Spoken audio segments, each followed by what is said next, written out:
This game has been so heavily hated on by fans of the series, but are they justified? Here is my review and thoughts on the game with the super awkwardly long name, Naruto x BORUTO Ultimate Ninja Storm Connections. Let me double check. Yeah, I got that right.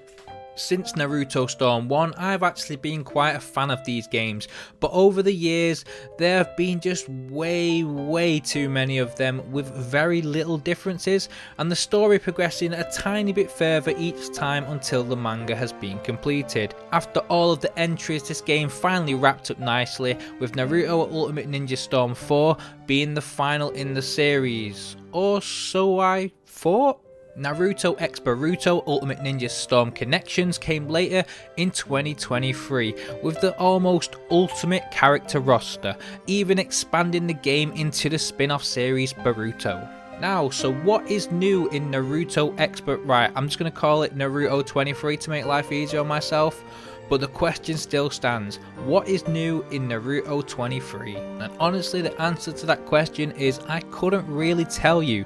This game feels exactly the same in almost every way. In fact, half of the boss battles are even just a copy and paste from previous games. Despite a few new characters and a separate attack added to new mechanics, it's basically a DLC for Storm 4 but charged at full price. Personally, it really annoys me when companies resell the same product at a premium price because it's new, so I'm going to try and not rant about that, and we're going to look at the other aspects of this game. The gameplay works the same as every other Storm game, which clearly must do something right because every anime based arena fighting game has the same combat. I don't know if it's because they're published by Bandai or it's just because it works, we're not too sure. The fighting is quick paced, dash towards the enemy, absolutely destroy them with combos, or fight from a range and blast jutsus towards them. Like the other games, there is still only one main button to attack, which is B or circle depending on what controller you have. If you keep pressing the B button, then a combo will occur ending in a little animation after about 14 hits depending on your character. But now if you hold up on the analog stick, you can do a combo which knocks them into the air, or if you hold down on the left analog stick, you can do a combo that knocks them closer to the ground. The jutsu also works the same as previous games where you tap Y to gain like a aura around your character, which allows you to, well, if you hold Y you can charge the jutsu, but if you press it once you can then press B to use a jutsu special move, or you can double tap Y and press B again to do your ultimate finisher move. There is only one significant change I can notice about the combat, and that is now when you tap Y, rather than just having the one jutsu, you can also press X to use a secondary jutsu. The secondary jutsu tends to be a more ranged attack for the highest majority of characters, but it is really nice to actually have two jutsus. In the older games you used to have to select a different version of the characters. For example, if you were Sasuke, there'd be a version which has fireball jutsu, and then there'll be a version that has Chidori, whereas on this game you can now have both. I can use the X attack as the fireball jutsu and the B attack as Chidori. If you are new to these type of Naruto games, then I will give you a quick tip, and that is to keep an eye on the substitution slots which you have under your character's name and health bar. Don't worry, when the substitution bar does run out, they do regenerate, but it might take a roughly 10 seconds, which is a big time in this quick paced fighting game. So it's always good to keep an eye on how many substitutions you have left, and especially your opponent. If they have full substitutions, then you might want to play it a bit more cautiously, but if they have 0 substitutions left, you might want to go in on a rampage and just beat the life out of him, because it's going to be a very slim chance of them dodging it. The gameplay runs decent most of the time, but more frequently than it should, there are lots of frame rate drops. I have a pretty high-end gaming PC with VSync set to 60 FPS, so this shouldn't be an issue, but I can tell every now and again that the frame rate just drops to roughly 40 FPS. I don't have a frame rate counter on when I'm playing this game, but I definitely feel it. Most of the time the frame rate wasn't too much of an issue, but where it really annoyed me was in the interactive cutscenes, With the interactive cutscenes, buttons randomly appear on the screen and you have to press them in a timely manner, but with the frame rate dips, there was massive delays and you have to press the button twice in a lot of cases. This happened way too many times for me to count, but luckily they weren't too time sensitive and I did have time to press them twice. It wasn't a massive issue, it was really annoying, but the main issue for me is that why is that in the game? It should just work without any issue. Is that too much to ask?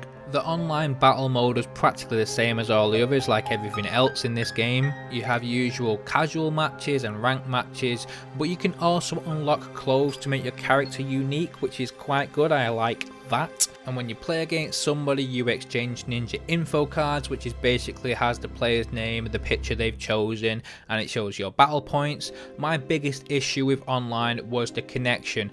I have a decent internet connection in my house, but I can't say the same for half of the opponents I battled against, and I really suffered because of it. On fighting games, FPS really does matter, but on this one it doesn't matter if you're going to be playing at 15 FPS anyway, because both players are going to be doing that for the connection. If you are fighting a random opponent, it really is a random gamble on the connection, and in the higher majority of the times it's not going to be good. The main story mode is known as History Mode, which allows you to play through the most iconic fights throughout Naruto series. It's nice replaying some of these older ones which are not really in previous games, like the fights with Haku and Zabuza. But I was also very disappointed that a lot of fights were missing, especially the whole arc with the Sound Ninja 4 who kidnapped Sasuke. It's strange because this is the only game where they actually have all those characters as playable characters, but there's no history battle to fight against them. It is so bizarre that they've missed that opportunity, but hey ho, here we go. Lots of the fights in the history mode are exactly the same as previous games, with the same map, same fight, same dialogue, same cutscenes, just exactly the same animations, especially the boss battles. The history mode was actually quite fun to play through, even though it was like replaying the older games, but all the storyboards I had to skip because they were just boring. There was no proper cutscenes in between missions.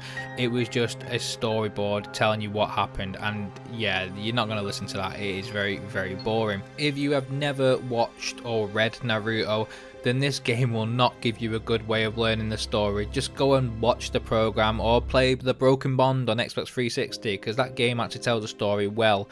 Thankfully, there is also no free roam area, which I'm very grateful for, because in Naruto Storm 1 and 2, this was extremely painful to bear. There is, however, a special story, and what is this, you may ask? A completely misleading original story mode for this game. I played this after completely finishing the history mode, and then with a unique opening cutscene and battle with Sasuke vs Naruto, I instantly thought, whoa, this is amazing. How could the game have been hiding this? But I was wrong. The first two fights were amazing and very detailed with good cutscenes. And then that was it, that episode ended. All of the other episodes were about Boruto playing a video game with no proper cutscenes. The special story was just terrible, not fun at all. It was just horrible filler. I skipped all of the cutscenes and I'm not even going to bore you with the rest. It was just not fun. With that, I think we've covered pretty much everything worth mentioning in this game. As you can tell, there isn't too much positive I can say about it, apart from the fact that I like the fighting on these games, and that's about it. It is pretty good having most characters, which it probably does make it the ultimate way to play for newer people in the series, but for the older players, we were just kind of a bit hard done by. The game really just is a DLC for Storm 4 with not much to offer. The most positive part I can mention about this game is the additional jutsu, but that really doesn't make up for all the other issues. To wrap this up, I'm going to give this game a 5.5 out of 10. The only reason I'm giving it a 5.5 instead of a solid 5 is because I actually like the combat. It is a shame that they're doing this game over and over again. I really wish they do something new with the Naruto franchise like Dragon Ball Z did with Kakarot, which is really good by the way. I've just reviewed that, so check that out on my channel. But but I feel like Naruto really needs a new makeover at this point. To end this video, I'm gonna ask, what do you guys think of this game? Has anybody actually played it, or are you going to play it after this glowing review? You can let me know in the comments below while you're on the way to hit that like and subscribe button, because I know that's where you're going, and you're definitely going there. But even if you somehow missed the like or subscribe button, it is Mark from Modern Tech, and thanks for watching.